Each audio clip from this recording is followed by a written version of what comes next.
ओम नमः शिवाय। शिव पुराण की रुद्र संहिता के पिछले अध्याय में आपने नारद जी की कथा सुनी। आगे की कथा है, जब नारद मुनि इच्छा अनुसार वहाँ से चले गए, तब भगवान शिव की इच्छा से माया विशारद श्री हरि ने तत्काल अपनी माया प्रकट की। उन्होंने मुनि के मार्ग में एक विशाल नगर की रचना की, जिसका विस्तार 100 योजन था। वह अद्भुत नगर बड़ा ही मनोहर था। भगवान ने उसे अपने वैकुंठ लोक से भी अधिक रमणीय बनाया था। नाना प्रकार की वस्तुएं उस नगर की शोभा बढ़ाती थी। वहाँ स्त्रियों और पुरुषों के लिए बहुत से विहार स्थल थे। वह श्रेष्ठ नगर चारों वर्णों के लोगों से भरा था। वहाँ शीलनिधि नामक ऐश्वर्यशाली राजा राज्य करते थे। वे अपनी पुत्री का स्वयंवर करने के लिए उद्यत थे। अतः उन्होंने महान उत्सव का आयोजन किया। उनकी कन्या का वरण करने के लिए उत्सुक हो चारों दिशाओं से बहुत से राजकुमार पधारे थे, जो नाना प्रकार की वेशभूषा तथा सुंदर शोभा से प्रकाशित हो रहे थे। उन राजकुमारों से वह नगर भरा पूरा दिखाई देता था। ऐसे सुंदर राजनगर को देख नारद जी मोहित हो गए। वे राजा शीलनिधि के द्वार पर गए। मुनि शिरोमणि नारद को आया देख महाराज शीलनिधि ने श्रेष्ठ रत्नमय सिंहासन पर बिठाकर उनका पूजन किया। तत्पश्चात अपनी सुंदर कन्या को, जिसका नाम श्रीमती था, बुलवाया और उससे नारद जी के चरणों में प्रणाम करवाया। उस कन्या को देखकर नारद मुनि चकित हो गए और बोले, राजन, यह देव कन्या के समान सुंदर महाभागा कन्या कौन है? उनकी यह बात सुनकर राजा ने हाथ जोड़कर कहा, मुने, यह मेरी पुत्री है। इसका नाम श्रीमती है। अब इसके विवाह का समय आ गया है। वह अपने लिए सुंदर वर चुनने के निमित्त स्वयंवर में जाने वाली है। इसमें सब प्रकार के शुभ लक्षण लक्षित होते हैं। महर्षि, आप इसका भाग्य बताइए। राजा के इस प्रकार पूछने पर काम से विह्वल हो मुनिश्रेष्ठ नारद उस कन्या को प्राप्त करने की इच्छा मन में लिए राजा को संबोधित करके बोले, भूपाल, आपकी यह पुत्री समस्त शुभ लक्षणों से संपन्न है, परम सौभाग्यशाली है।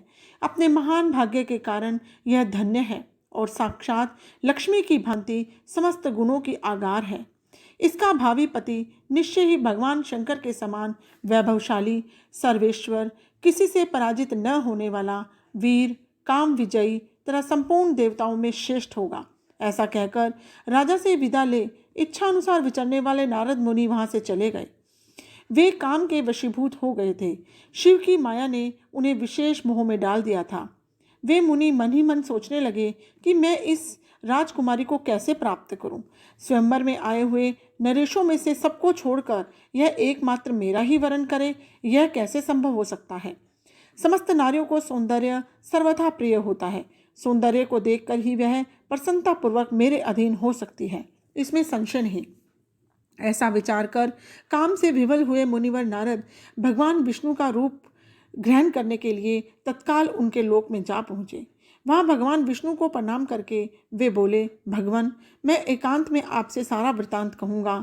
तब बहुत अच्छा कहकर लक्ष्मीपति श्री हरि नारद जी के साथ एकांत में जा बैठे और बोले, मुने, अब आप अपनी बात कहिए। तब नारद ने कहा, भगवान, आपके भक्त जो राजा शीलनिधि हैं, वे सदा धर्म पालन में तत्पर रहते हैं। उनकी एक विशाल लोचना कन्या है जो बहुत ही सुंदर है। उसका नाम है श्रीमती।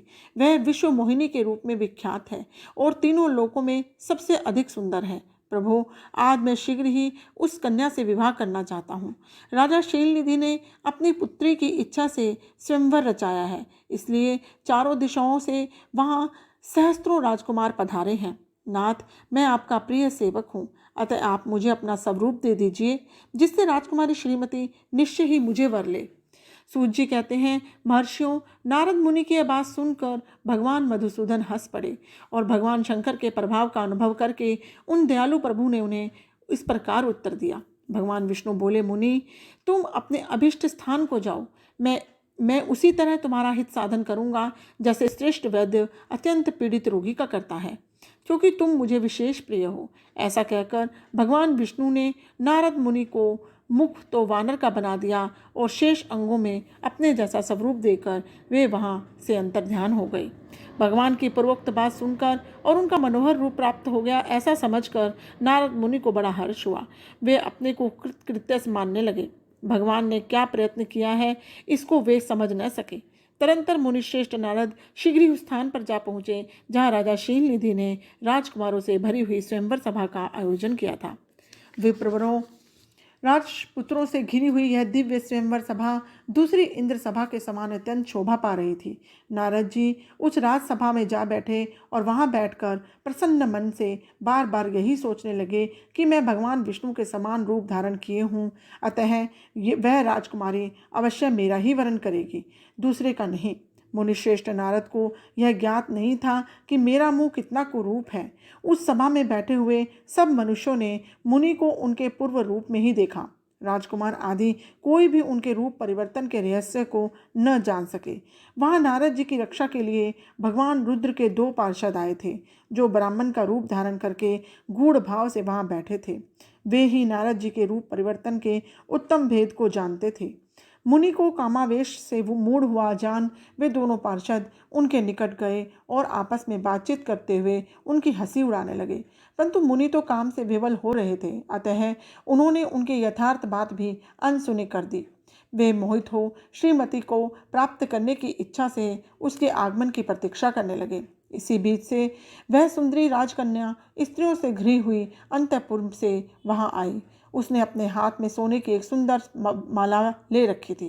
वह शुभ लक्षणा राजकुमारी स्वयंवर के मध्य भाग में लक्ष्मी के समान खड़ी हुई अपूर्व शोभा पा रही थी। उत्तम व्रत का पालन करने वाली वह भूप कन्या माला हाथ में लेकर अपने मन के अनुरूप वर का अन्वेषण करती हुई सारी सभा में भ्रमण करने लगी। नारद मुनि भगवान विष्णु के समान शरीर और वानर जैसा मुंह देखकर वह कुपित हो गई और उनकी ओर से दृष्टि हटाकर प्रसन्न मन से दूसरी ओर चली गई। स्वयंवर सभा में अपने मनोवांछित वर को न देखकर वह भयभीत हो गई। राजकुमारी उस सभा के भीतर चुपचाप खड़ी रह गई। उसने किसी के गले में जयमाला नहीं डाली। इतने में ही राजा के समान वेशभूषा धारण करे हुए भगवान विष्णु वहां आ पहुंचे। किन्हीं दूसरे लोगों ने उनको वहां नहीं देखा, केवल उस कन्या की ही दृष्टि उन पर पड़ी। भगवान को देखते ही उस परम सुंदरी राजकुमारी का मुख प्रसन्नता से खिल उठा। उसके तत्काल ही उनके कंठ में वह माला पहना दी। राजा का रूप धारण करने वाले भगवान विष्णु उस राजकुमारी को साथ लेकर तुरंत अदृश्य हो गए और अपने धाम में जा पहुँचे। उधर जब राजकुमार श्रीमती की ओर से निराश हो गए, नारद मुनि तो काम वेदना से आतुर हो रहे थे, इसलिए वे अत्यंत विवल हो उठे। तब वे दोनों विप्रधारी ज्ञान विशारद रुद्रगण काम वेवल नारद जी से उसी क्षण बोले। रुद्रगणों ने कहा, हे नारद, हे मुनि, तुम व्यर्थ ही काम में मोहित हो रहे हो और सौंदर्य के बल से राजकुमारी को पाना चाहते हो। अपना वानर के समान घृणित मुंह तो देख लो।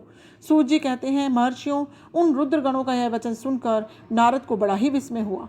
वे शिव की माया से मोहित थे। उन्होंने दर्पण में अपना मुंह देखा। वानर के समान अपना मुंह देखकर वे तुरंत ही क्रोध से जल उठे और माया से मोहित होने के कारण उन दोनों शिवगणों को वहाँ शाप देते हुए बोले, अरे तुम दोनों ने मुझ ब्राह्मण का उपहास किया है, अतः तुम ब्राह्मण के वीर्य से उत्पन्न राक्षस हो जाओ। ब्राह्मण की संतान होने पर भी तुम्हारे आकार राक्षस के समान ही होंगे। इस प्रकार अपने लिए शाप सुनकर वे दोनों ज्ञान शिरोमणि शिवगण मुनि को मोहित जानकर कुछ नहीं बोले। ब्राह्मणों, वे सदा सब घटनाओं में भगवान शिव की ही इच्छा मानते थे, अतः उदासीन भाव से अपने स्थान को चले गए और भगवान शिव की स्तुति करने लगे। ओम नमः शिवाय।